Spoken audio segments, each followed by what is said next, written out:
Petri Wine brings you the Casebook of Gregory Hood.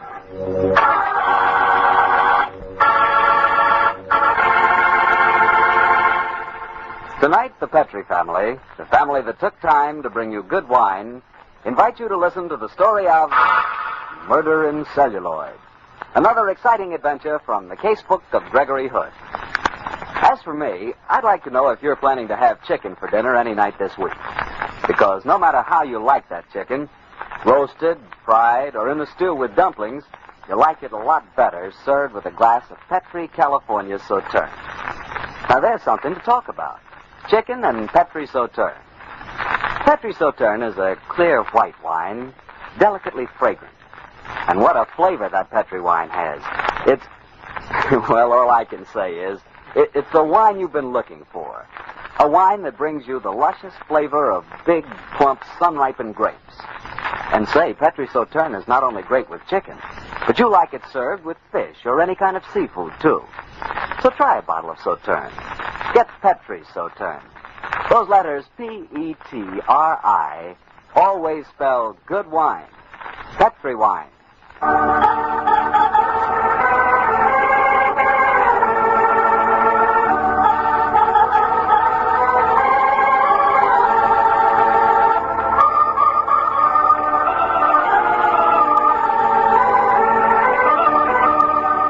Well, it's Monday night in San Francisco, and we have a date with Gregory Hood.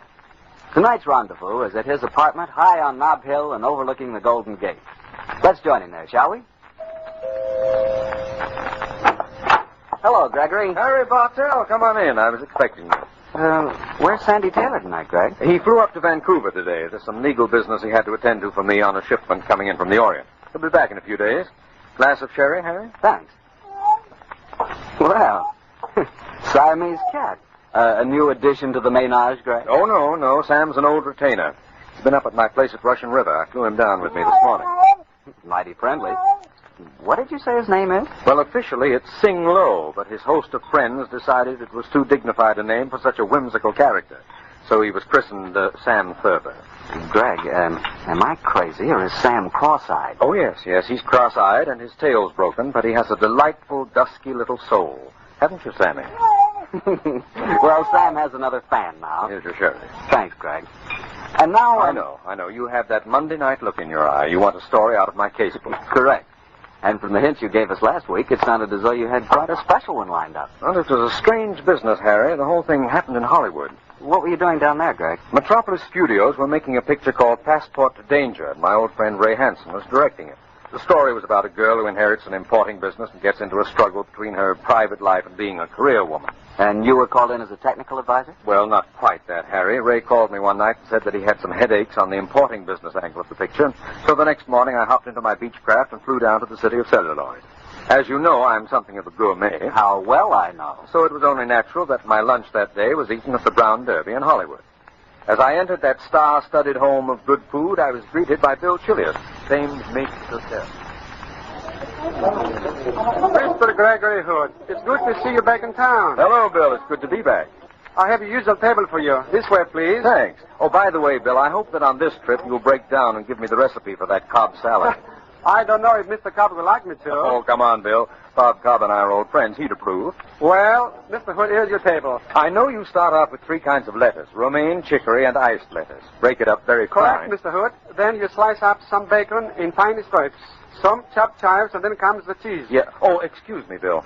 Who's that girl sitting 2 booths away? Miss Sheila Graham, one of our best movie columnists and radio commentators. I thought it was. I must go and talk to her. I'll get the rest of that recipe from you before I go, Bill. Very well, Mr. Hood. Sheila Graham, how nice to see you again. Gregory Hood. I heard you were in town. You did. I only flew in this morning. You get your news fast, Sheila. My spies are everywhere, Gregory. In this case, I met Ray Hansen at a beach party at Malibu last night. He told me you were coming. What brings you to town, Gregory? Said she, whipping out her golden Eversharp. Certainly. Your news, Gregory. Famous importer, man about town, and amateur detective flies into Hollywood. I mentioned it on my radio show. I heard you had a new show, Sheila. What time is it? I must catch it. Sunday night, 8:45 on Mutual. Oh, nicely spoken. I shall listen. Thank you kindly. And now, Greg, which of our starlets is responsible for your being in town? Well, it isn't a girl this time, Sheila. I came down to give Ray Hansen a little help on the importing business for Passport to Danger. Oh, yes. That's the Neda Mason and Norwood opus. Funny thing. Neda's having luncheon with me today. Have you met her? No, but I hear she's what is known technically, I believe, as a dish. A little too highly spiced a dish for my liking, but she's good copy. I did meet Ann Norwood. Isn't she sweet? I fell hopelessly and head over heels in love with her. Seems impossible that an 8-year-old girl can be a movie star and yet be so utterly unspoiled. Here comes Neda Mason now. Watch her switch on the personality. Hello, Neda. Sheila, darling. Oh, I'm so terribly sorry I'm late. They simply mobbed me for autographs. Do you know Gregory Hood? Oh. Miss Neda Mason. How do you do? So you're the famous Gregory Hood. Ray told me you were flying down. You're going to help us on the picture, aren't you? If I can. It's a marvelous script, and I've got a dream of a part. And Sheila, darling, the clothes. Oh, Adrian's designed me the most heavenly outfits. I think I must be a narcissist, my dear. I just can't keep away from mirrors these days. Excuse me, Mr. Hood. Oh, yes, Bill? There is a young lady waiting for you at the table. There is? Excuse me, Sheila. See you again before I leave. Fine, Greg. Nice to have met you, Miss Mason. And I'll see you at the studio. Well, Miss Ann Norwood. Hello, Mr. Hood. You didn't mind me sitting down at your table, did you? I'm very flattered, Ann. I had to see you alone. That's why I didn't come over to the other table. I saw Miss Neda Mason was there. And you don't like her? Oh, it isn't exactly that. Though I do think she talks awfully loudly, don't you? Yes, Ann, I do. Mr. Robin Hood, you're a detective, aren't you? In an amateur way. And incidentally, Ann, the name is Gregory, not Robin. I know, but I think you're just like Robin Hood. And he was wonderful. And so I think of you that way. I'll admit that my prices might be called stealing from the rich, and I do give to the poor, but that's where the resemblance ends, I'm afraid, Ann. But I'm very flattered that you think of me that way. I do, Mr. Hood. That's why I've come to you for help. You see, my daddy's dead, and I do so miss having a man to talk to. Of course you do, Ann. You go ahead and talk. I have a very serious problem. I need a detective. Dear me, Ann. Whatever's the matter? Somebody has stolen my map. My super map. I've been working on it for weeks. And I'm good at maps, too. At least my teacher says I am. Well, what kind of a map was it? It's something I invented. It's full of forts and secret weapons and dockyards. And now it's been stolen. And when did you see it last, Ann? This morning. It was in my portable dressing room in the studio. I was working on it between scenes. When I came back just before lunch, it had gone. Oh, dear, here comes Mommy. Anne, darling, you frightened me. Why did you slip away like that while I was parking the car? I had to see Mr. Hood. Mommy, this is Mr. Gregory Hood. Oh, how do you do, Mr. Hood? How do you do? Do sit down, won't you? Well, just for a moment. And you haven't been bothering Mr. Hood, have you? Not a bit of it. She knew that I was an amateur detective, and she came to me with a problem. I'm very flattered. You see, Mommy? Oh, the missing map, I suppose. Of course. And Mr. Hood's going to find it for me, aren't you? I'll do my best, Ann. Who do you think might have stolen it? I think it was Miss Neda Mason. It must have been either her or Major Courtney. They were the only two people in my dressing room today, except Mother. Major Courtney. That name seems familiar. Who is he? Well, I suppose you might say he's a suitor of mine. He's terribly stuck on money. And, dear, that's not very nice. What branch of the Army is he in, Mrs. Norwood? Honestly, I don't know. And if I did, I shouldn't tell. It's all some terrific secret. He doesn't even wear a uniform. Well, I'll tell you what, let's do. You both have lunch with me.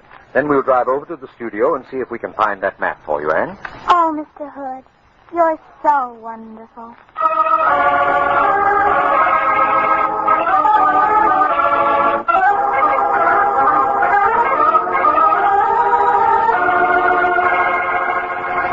This is my dressing room, Mr. Hood. Do you like it? Very much, Ann. You don't think it's a little young for me, do you? Mother had it decorated. Ann, I think it's perfect for your personality. Clean and fresh and cool. Mr. Hood, you say the loveliest things. Are you married? No, Ann. I've always been waiting for the right girl. Keep waiting, Mr. Hood. She'll come along. I just know she will. Very well, Ann. But while I'm waiting, let's see if we can track down that map for you. Where did you last see it? It was on the dressing room table here. When you leave this dressing room and go before the cameras, do you lock the door? Always. Mommy never forgets. And the arrangement of the door and window in here is such that no one could have slipped in a hand through here or sneaked in and stolen it. Then it must have been Miss Neda Mason or Major Courtney. Yes, it looks like it. And yet, Anne, I can understand someone wanting one of your maps, but if he did, he'd ask you for it. He wouldn't steal it. But if the person, whoever it was, thought it was one of Major Courtney's maps, it would be different. Why would it be different, Mr. Hood? Your mother hinted that he might be in special service for the Army. You said your map had forts and secret weapon sites on it. Now do you see, Anne? Yes, Mr. Hood. And that would mean Miss Netta Mason's a spy. Oh, goody. This is fun. No, darling. You mustn't go around saying she's a spy. I'm just dreaming up a very wild plot. The chances are that a gust of wind came through the window and blew your map out into the studio. Oh, no. I like it so much better the other way, Mr. Hood. Frankly, Anne, so do I. Come in. Hello, Anne, darling. Hello, Mr. Fremont. This is a very great friend of mine, Mr. Gregory Hood, Mr. Philip Fremont. How do you do? He's playing the lead in another picture on the lot. Say, Annie, isn't this yours? I found it on the studio floor. It's my map. It's my super map. Well, you see, Anne, it wasn't stolen after all. Stolen? Annie, did you think someone had stolen your map? Yes, I did. It's an awfully good map. I hear that you're an amateur detective, Mr. Hood. In an unobtrusive way. Why? Well, I was wondering where Annie dreamed up the idea that her map had been stolen. I guess you put her up to it. Do you? Well, it's a bad guess, Mr. Fremont. And my name isn't Annie. It's Anne. Okay, honey, don't get mad at me. I was just trying to be funny. Mr. Fremont, Yes, Charlie? on the set, please. Rehearsal of the next scene. Okay, Charlie. See you later, Anne. Nice to have met you, Mr. Hood. Goodbye. Mr. Hood, Yes, Anne? you know I'm sorry my map was found so easily. Why, dear? You won't detect it for me anymore. And I was having such fun. So was I. Supposing it really had been stolen, Mr. Hood, why would Mr. Fremont have brought it back? Well, since I dreamed up a hypothetical case in the beginning, I might as well give you a hypothetical solution. You use such lovely words. What does What does it mean, Mr. Hood? Well, I meant that we were still playing at let's pretend the map was stolen. Let's suppose the thief thought they were plans of Major Courtney's, and he stole them. When he examined them, he found they were harmless, so he threw them away. Mr. Fremont found them, knew that you were quite a map maker, and brought them back to you. Oh, you're so clever, Mr. Hood. I bet that's what happened. I wouldn't take the bet, Anne. Let me look at the map, will you? Of course. I'll do one for you if you like. Oh, naturally, I'd like it very much. That's odd. What is it, Mr. Hood? There are red marks on the corner of your map, Anne. They're made by nail polish that hasn't quite dried. Nail polish of a peculiarly horrendous shade of purpley crimson. The exact shade that Miss Netta Mason was wearing at the Brown Derby today. Perhaps he is a spy after all. Perhaps. Look, Anne, even though you've got your map back, I might as well follow this business through. There's something funny going on here. I think so, too, Mr. Hood. I just know Miss Netta Mason's a spy. Just you look at those eyes of hers. Yes, Anne, I got the slant. Let's go to her dressing room and talk to her, shall we?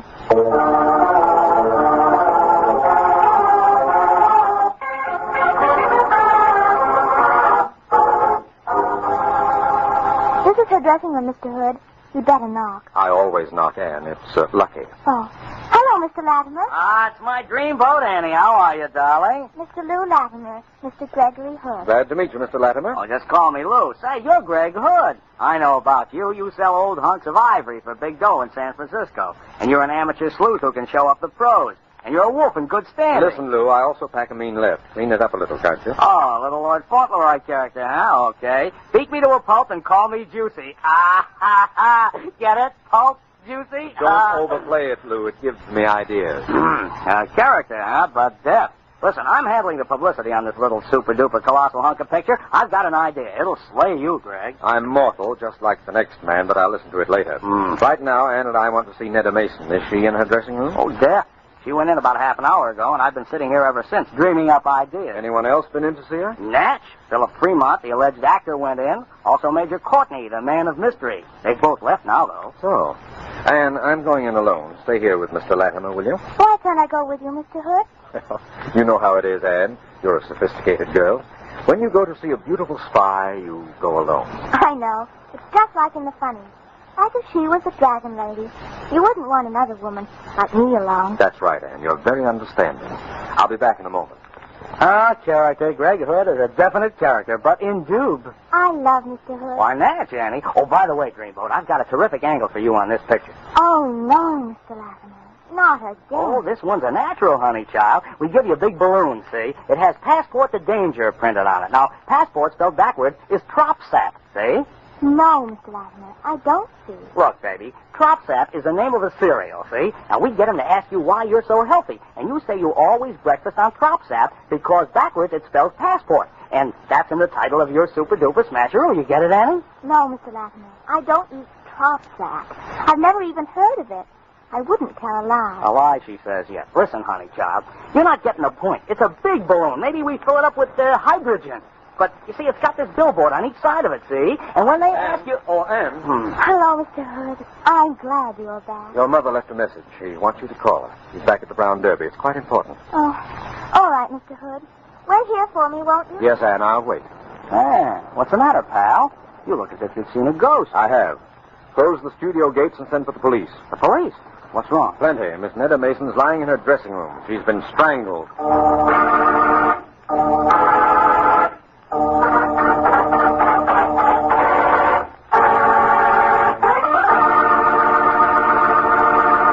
You'll hear the rest of Gregory Hood's story in just a second. So I'm going to tell you about a red wine that's really marvelous with any kind of meat or meat dish. The wine is Petri California Burgundy. Petri Burgundy is a rich, full-flavored wine. A wine so unusual that it can turn a simple meal into a real feast. For proof, next time you have hamburgers or your favorite kind of stew for dinner, serve it with a glass of Petri Burgundy. Your whole dinner becomes more colorful. And as for the wine itself, well, Petri Burgundy will make you smack your lips for fair and just sigh with pleasure. Be sure you get Petri Burgundy, because Petri is always good wine. Well, Gregory, so you found Netta Mason strangled in her dressing room, huh? What happened when the police got there? Well, Lou Latimer, the publicity man, persuaded me not to send for them right away. He probably figured that you could solve the case, hand the killer over to the police, and so avoid as much publicity as possible. Huh? Correct, Harry, and I somewhat grudgingly agreed. And so, having gotten little Ann Norwood safely out of the studio, Lou Latimer and I went back to the dead girl's dressing room where I began to search for any clues. Find any clues, Greg? Not so far, Lou. Except that the thumb mark shows she was strangled from behind. No chance of identifying them, I'm afraid. Gee, Greg, how do you figure this killing? It's a hard one to figure. Maybe the explanation I ad-libbed at the studio for Ann Norwood's benefit might fit the killing at that. Well, it looks simple enough to me. I saw Netta walk into her dressing room. I was sitting outside it until you came out. Now, apart from yourself, only two people went in. Major Courtney, the man of mystery, and that ham actor, Philip Fremont. Now, it must be one of them. Hello. Now we've got a clue. Look what's clenched in her right hand. Huh? It looks like some kind of pin. It's a Sigma Xi key. What's Sigma Xi? An honorary fraternity for science, a sort of scientific equivalent of Phi Beta Kappa. But there's no name on this key. So you still don't know which one of the two it is?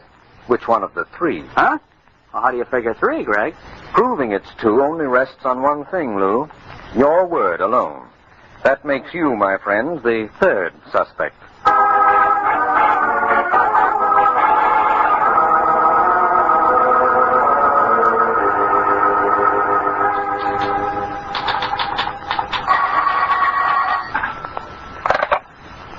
Sheila Graham speaking. Gregory Hood.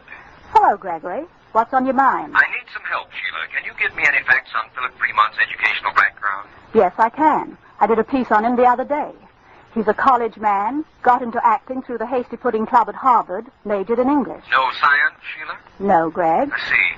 Do you know Lou Latimer, publicity man at Metropolis? Know him. He pesters me almost daily. Why, Gregory? Well, how about his educational background? Well, Lou claims that he graduated from high school. Personally, I'd say that if he ever got beyond the 5th grade, I'd want to see the proof. Oh, thank you, Sheila. You're a remarkably well-informed girl. I'll call you later. Goodbye.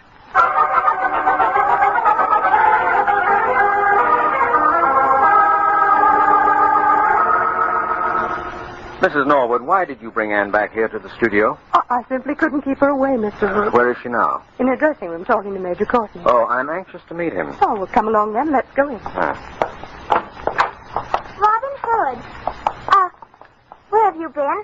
I've missed you. Well, I had a little business to attend to, Ann. I want you to meet Major Courtney, Mr. Gregory Hood. How do you do, Major? Hello, Mr. Hood. Ann's just been telling me about you. She's a rabid fan of yours. As I am of hers. In fact, I've quite lost my heart to her. Doesn't he say the most beautiful things. Major Courtney, I wonder if you and I could take a stroll. I'm most anxious to speak to you alone.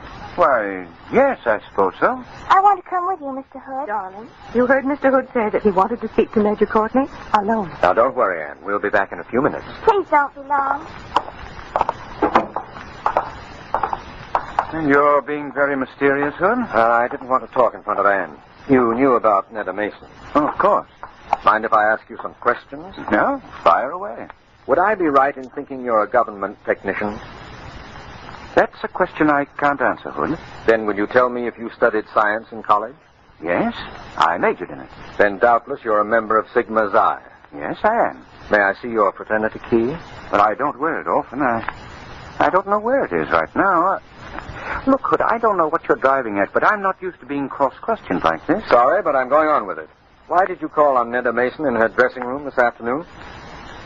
That is none of your business. Then let me do a little guesswork, Major. I think you suspected Netta Mason of being involved in espionage activities. Perhaps she displayed too much interest in your briefcase and you went in to talk to her about it. Listen, Hood, if you must know, when I went into Netta's dressing room, I found her murdered. Found her or left her that way, Major? You're barking up the wrong tree, my friend. And if I were free to explain a few things to you, which I'm not, you'd believe me. Hey, Gregory, there you are. I've been looking all over the lot for you. How you coming? I think we're on the last lap, Lou. Tell me one thing. Sure, what is it, pal? Is Philip Fremont's picture shooting this afternoon? Oh, yeah, they're on stage 8. They're shooting a big gun battle scene right now. I just left there. You want to come over? Yes, Lou, I do want to. Very much.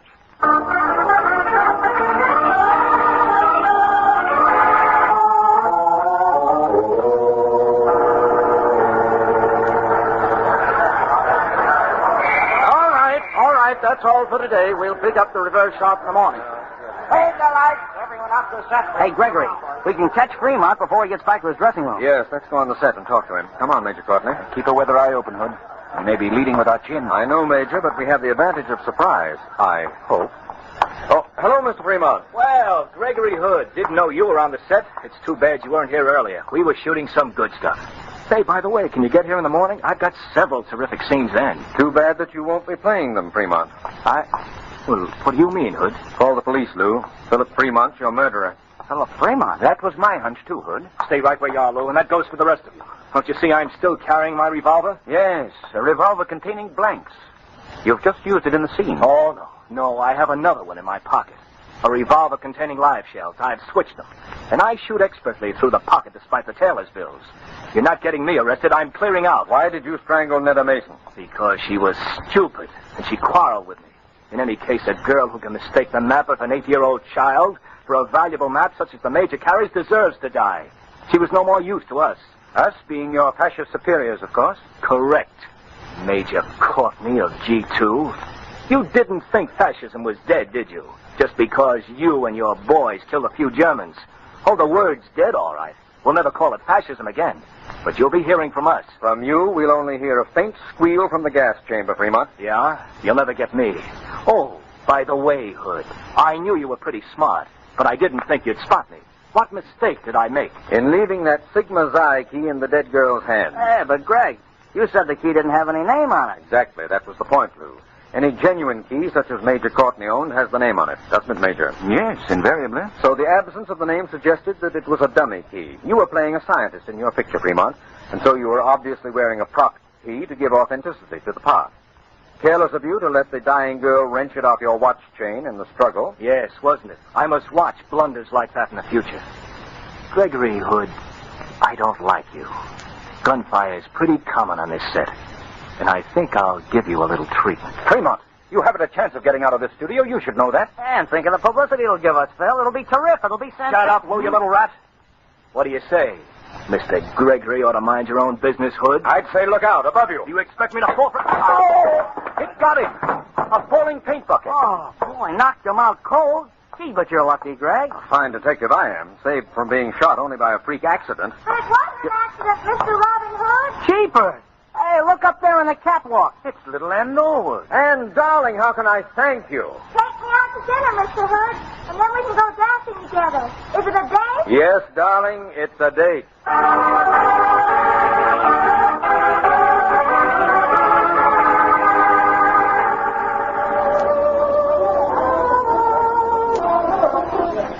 Anne, you dance beautifully. So do you, Mr. Hood.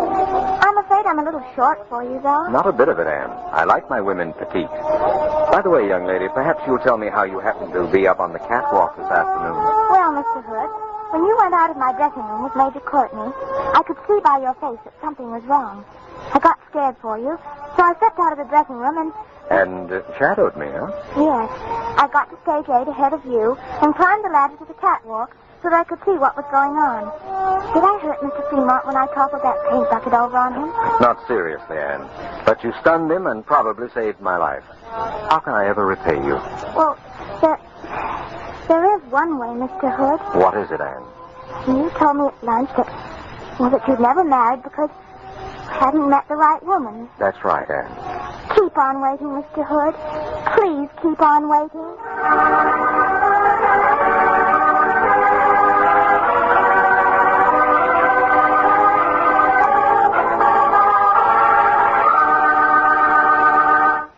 Greg, that was really a swell story, but what a detective you turned out to be. Why, Harry, what do you mean? I solved the case. What more do you want? Oh, I know, Greg, but to overlook the fact that gun might have real bullets.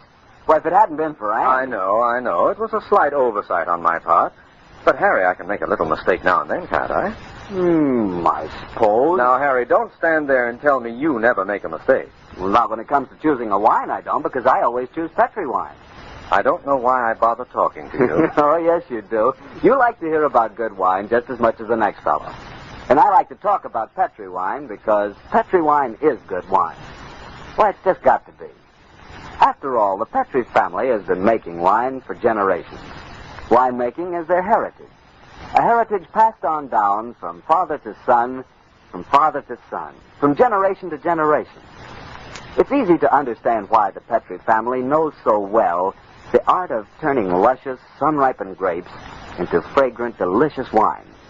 And it's easy to understand why the Petri business has grown and grown so that today the Petri family are America's largest independent winemakers.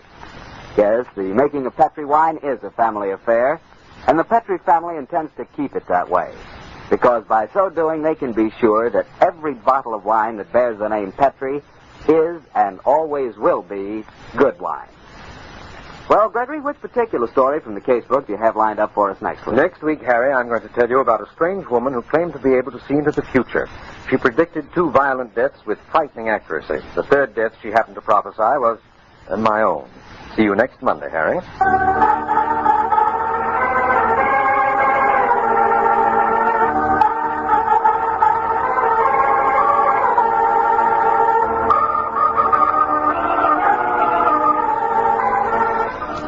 The Casebook of Gregory Hood is written by Dennis Green and Anthony Boucher. Original music composed and played by Dean Fossler. Gail Gordon plays the part of Gregory Hood.